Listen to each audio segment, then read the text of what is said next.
हर खबर पर होगी आपकी पकड़। डाउनलोड कीजिए एबीपी लाइव ऐप। दूर से आंटी ने मुझे देखा एंड शी सेड इधर आओ इन हेवीली एक्सेंटेड हिंदी उन्होंने बोला इधर आओ। So I went to her and she looked me in the eye and she said दूर से बिल्कुल मेरा बेटा लग रहा है।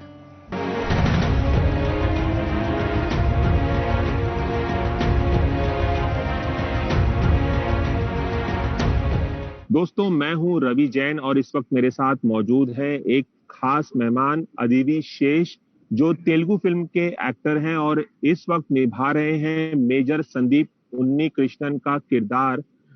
वही मेजर संदीप उन्नीकृष्णन जिन्होंने 2008 में आतंकवादियों से लड़ते हुए अपनी जान गंवा दी थी। मुंबई में एक भयानक आतंकवादी हमला हुआ था, ताज होटल पर भी अटैक हुआ था। वहां पर बंधकों को छुड़ाते वक्त 14 बंधकों को छुड़ाते वक्त उनकी जान चली गई थी। अपने एक साथी को भी बचाया था मेजर संदीप उन्नीकृष्णन ने। अब उन्हीं पर फिल्म बन रही है मेजर, जिसमें मुख्य किरदार निभा रहे हैं अदिति शेष। बहुत बहुत स्वागत है एबीपी न्यूज में आपका अदिति। नमस्ते सर, कैसे हैं आप?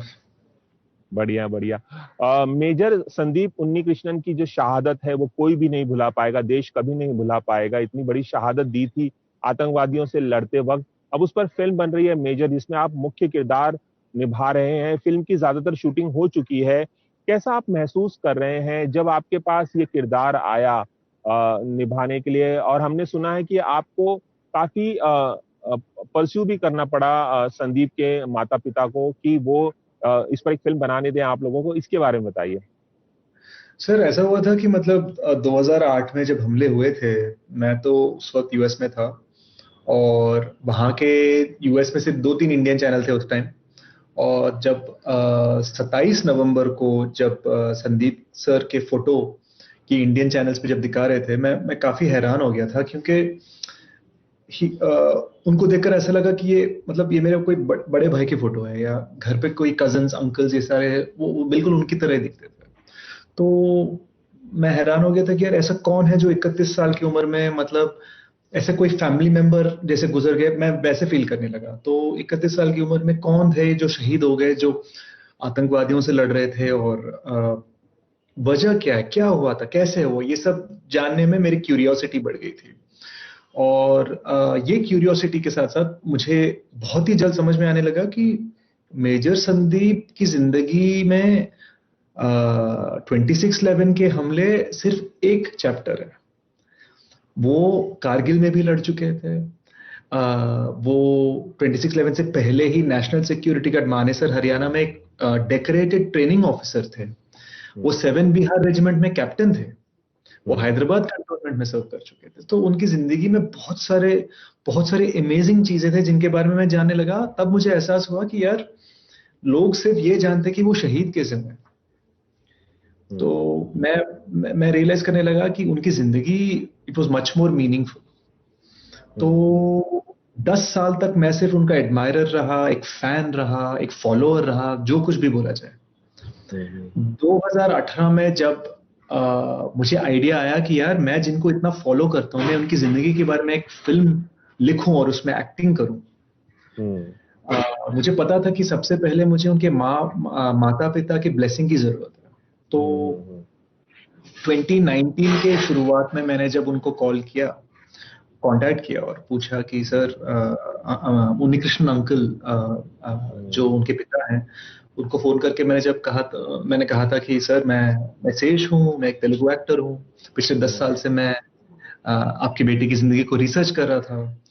उन्होंने बिल्कुल बिलीव नहीं किया। वो काफी पेसिमिस्टिक और स्केप्टिकल थे कि ऐसा हो ही नहीं सकता कि कौन है इतने दिनों से ये स्टोरी अपने आप के साथ ऐसे बैठे बैठे घूमेगा।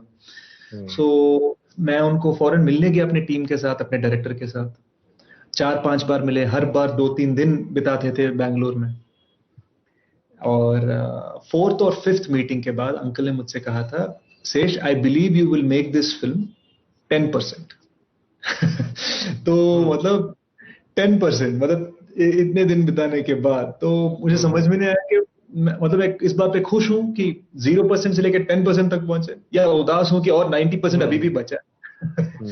सो that is where the journey started.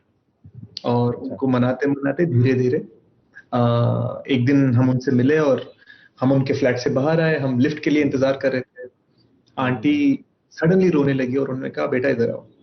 मैं उनके पास गया, उन्होंने कहा वहां खड़े खड़े बिल्कुल मेरे संदीप की तरह लग रहा है।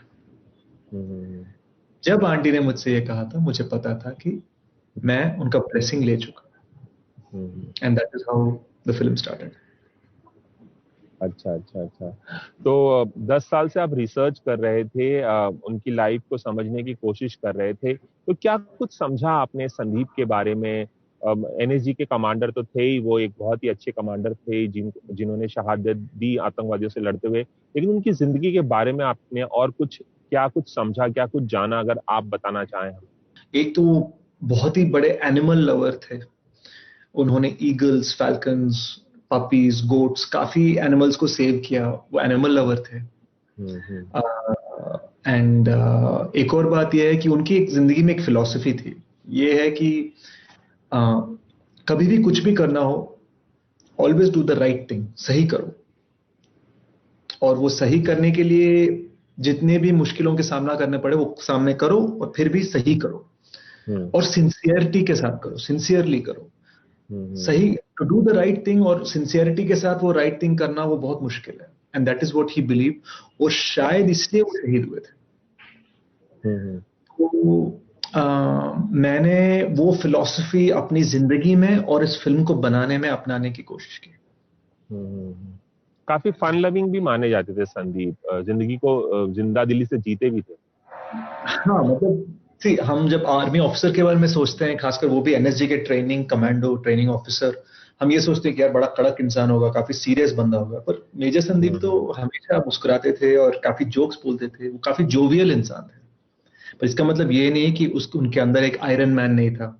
ये जो अभी अब तक जो पासपोर्ट फोटो है उनका, जो काफी आइकॉनिक बन चुका है, अगर आप उसको देखेंगे, फोटो पे एक हल्की सी हंसी है, बट आंखों में एक फायर है, आंखों में एक पैशन और एक मैडनेस है।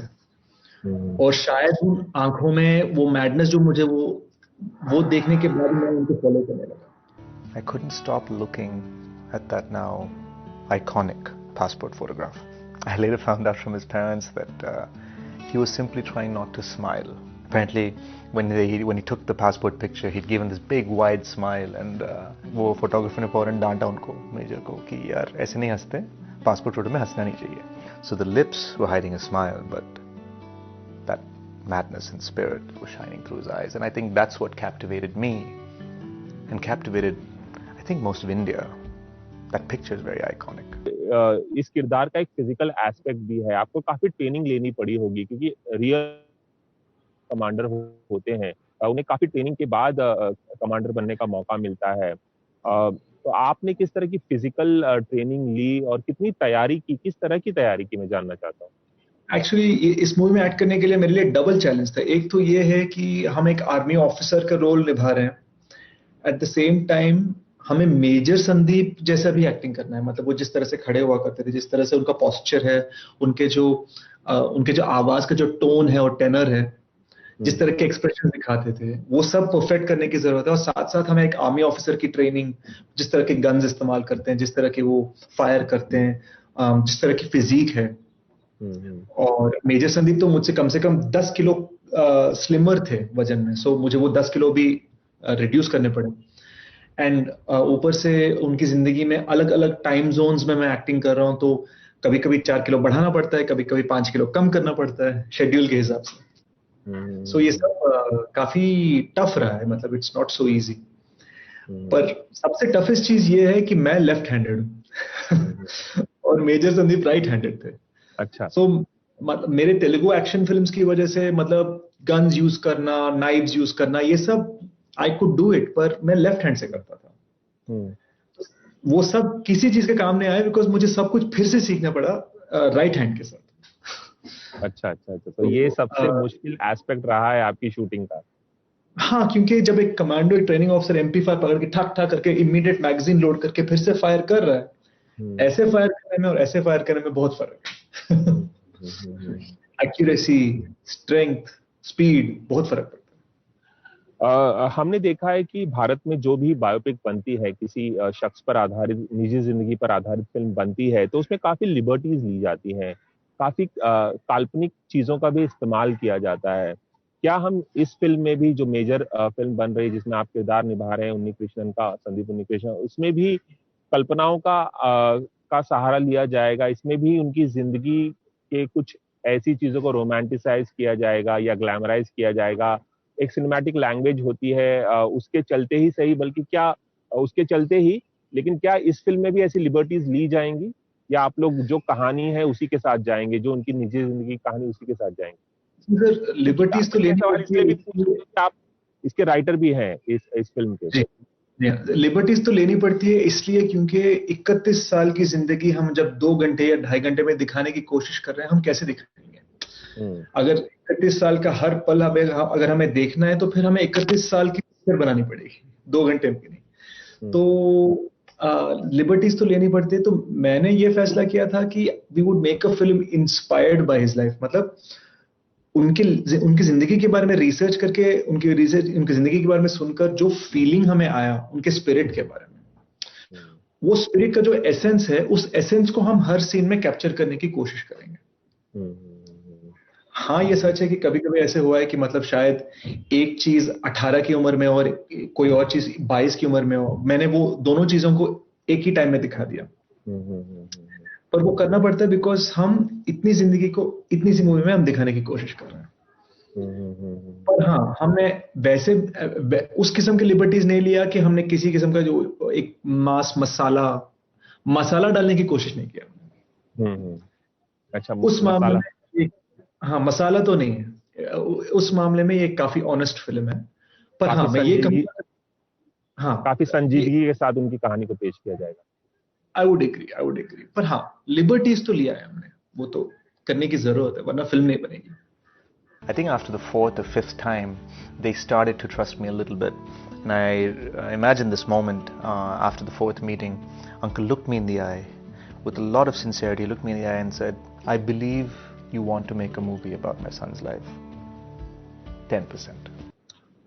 इस फिल्म में आपके साथ शोभिता धुलीपाला और सई मांजरेकर जो हैं, ये दोनों अभिनेत्रियां जो हिंदी इंडस्ट्री से बिलोंग करती हैं, वो भी आपके साथ में हैं। उनके साथ काम करने का अनुभव कैसा रहा, कुछ उनके बारे में बताएंगे? और क्या किरदार वो निभा रहे हैं, मतलब संदीप उन्नीकृष्णन से जुड़ा क्या किरदार निभा रही है? रोल के बारे में मैं शायद थोड़ा और क्लोज टू रिलीज बताना चाहूंगा क्योंकि अभी भी दोनों की शूटिंग चल रही है फिल्म में। बट मैं ये कहूंगा कि सई मंजरेकर जो है, आप जब कभी भी उससे बात करेंगे आपको पता चलेगा कि वो काफी एक ब्रेथ ऑफ फ्रेश एयर वाला फीलिंग आता है, काफी पॉजिटिव एनर्जी है उनकी। तो हम वही चाहते थे कि फिल्म में कभी कभी जब एक डार्कनेस दिखा रहे हैं उसके बीच में एक ब्रेथ ऑफ फ्रेश एयर, एक सन रेज की तरह, एक सनलाइट की तरह एक फीलिंग आनी चाहिए, और वो है सई मंजरेकर फिल्म में। और रही बात शोभिता की, हम तो दोस्त हैं। वो भले बॉलीवुड एक्ट्रेस है, वो एक तेलुगु लड़की है, और हम दोनों ने साथ साथ गूढ़चारी फिल्म में काम किया है ऑलरेडी। तो और उसके बाद उनका मेड इन हेवन और ये सारे हिट फिल्म्स और सीरीज बने। तो शोभिता के साथ तो एक किस्म का रियूनियन था कि चलो यार, बहुत दिनों के बाद फिर से काम कर रहे हैं साथ में, चलो अच्छी बात है, बड़ी खुशी की बात है। और उन्होंने बहुत अच्छा काम किया। वो दिख रहा था, मतलब अनुराग कश्यप और जोया अख्तर जैसे मशहूर डायरेक्टर के साथ काम करने के बाद एक एक्टिंग के क्राफ्ट में जो एक इम्प्रूवमेंट होता है, वो काफी फर्क था। मतलब गूढ़चारी में उन्होंने जो एक्टिंग की और मेजर में उन्होंने जो एक्टिंग की, बहुत फर्क था। वो एक इम्प्रूवमेंट, एक नुआंसेस ऑफ एक्टिंग, वो सब आने लगे। तो दोनों एक्ट्रेसेस ने बहुत खूब काम किया। सही के साथ तो बहुत कम शूटिंग हुआ है अभी, तो अभी 40% पिक्चर तो बचा है ये बनाने का। सो देखते हैं कैसे बनता है। चलिए, इसी नोट पे मैं कहना चाहूंगा, बहुत बहुत शुक्रिया, आपने एबीपी न्यूज़ से खास बातचीत की। और हम चाहेंगे कि मेजर संदीप उन्नीकृष्णन की जो शख्सियत थी, जो जिंदगी थी, आप उसे हूबहू पर्दे पर उतारें और आपके काम को लोग सहारे, आपके काम की सराहना हो। और आपका ये हिंदी डेब्यू भी होगा, हिंदी फिल्मों में डेब्यू भी होगा, और हम चाहेंगे कि आप हिंदी फिल्में भी और करें। ये फिल्म तो हालांकि दोनों लैंग्वेज में बन रही है, हिंदी और तेलुगु दोनों लैंग्वेज में बन रही है। हम चाहेंगे कि अलग से आप बॉलीवुड की फिल्में भी करें। बहुत बहुत शुक्रिया एबीपी न्यूज़ से बात करने का। Thank you Ravi ji, thank you so much. Ravi Jain, ABP news, Mumbai. ABP news आपको रखे आगे।